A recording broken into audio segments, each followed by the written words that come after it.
give a quick review today of a book that I've been reading called Rethinking Madness, Towards a Paradigm Shift in Our Understanding and Treatment of Psychosis by, I think it's Mark Williamson. But it's a very good book. He gives a couple of examples of people who've had psychotic episodes and then recovered from them at the beginning, and goes into quite some depth about their history and their experiences. But with both of them, they eventually got into very understanding and stable relationships.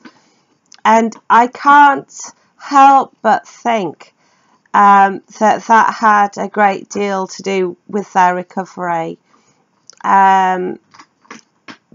So that is interesting. Unfortunately, I've never had such a sort of understanding and stable relationship myself. But that's not to say that it's something that can't happen, obviously.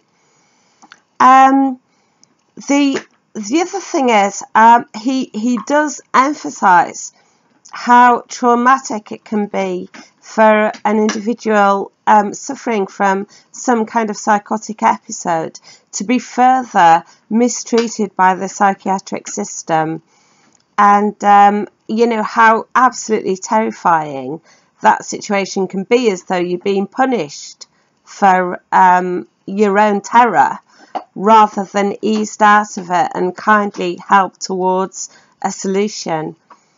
So I think that's very interesting. But what I really, really like is in the third section of the book, he goes on to talk about something that he calls, he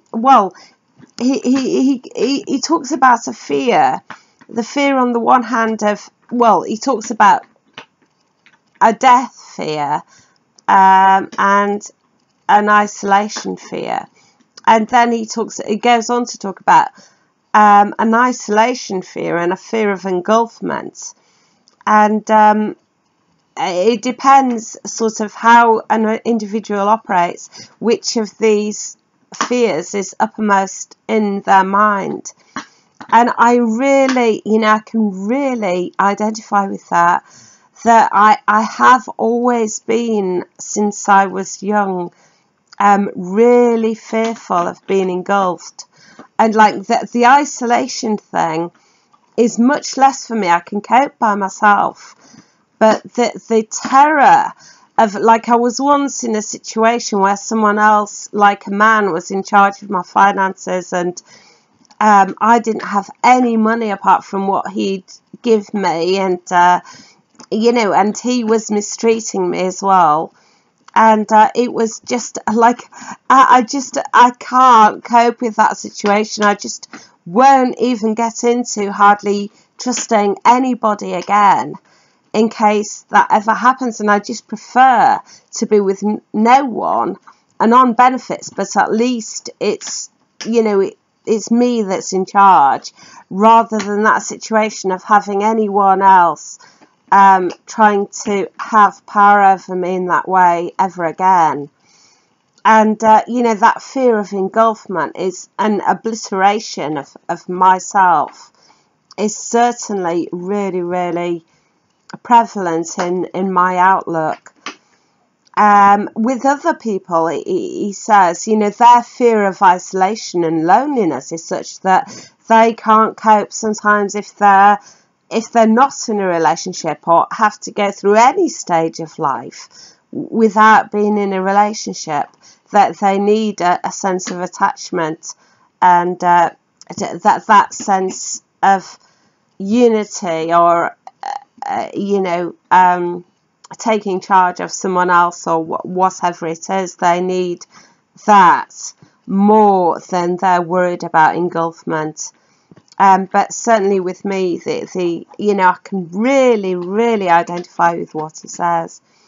And also, he talks about the psychosis thing as a sort of transcendental recognition of the unity in the world, and the way that we might not really be individuals in our own rights, and that like the fight that's on then is to reclaim our individuality, and we start fighting against the feeling of transcendence and unity that actually threatens us.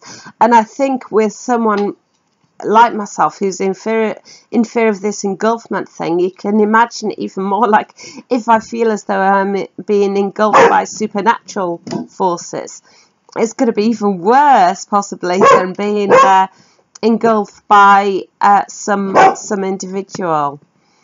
But I really recognise, I mean, what's the coincidences that I've had sometimes. I don't think I have really been psychotic necessarily, but like the coincidences that have happened have absolutely terrified me. Like I'll just think of something and the next minute it'll be on the radio, or it's just absolutely been absurd, and it's terrified me. And the more that's happened, then the more that I have begun to lose touch with reality and got confused, I must admit. But yeah, it's a wonderful book. I really appreciate this third section. He's sort of saying about some of the wisdom that is, in Buddhism and those sorts of religions as well, and how we can use what they have learned through those years and years of studying the self in regard to the world unscientifically. Instead of dismissing it, we can use it and appreciate its wisdom without getting entrapped in necessarily the really religious observances or creeds attached to that. He gives mindfulness as an example of that. But yeah, I really like the way this third part is written as well. It's a pleasure to read, and I recommend it to you. Okay then, bye for now, bye.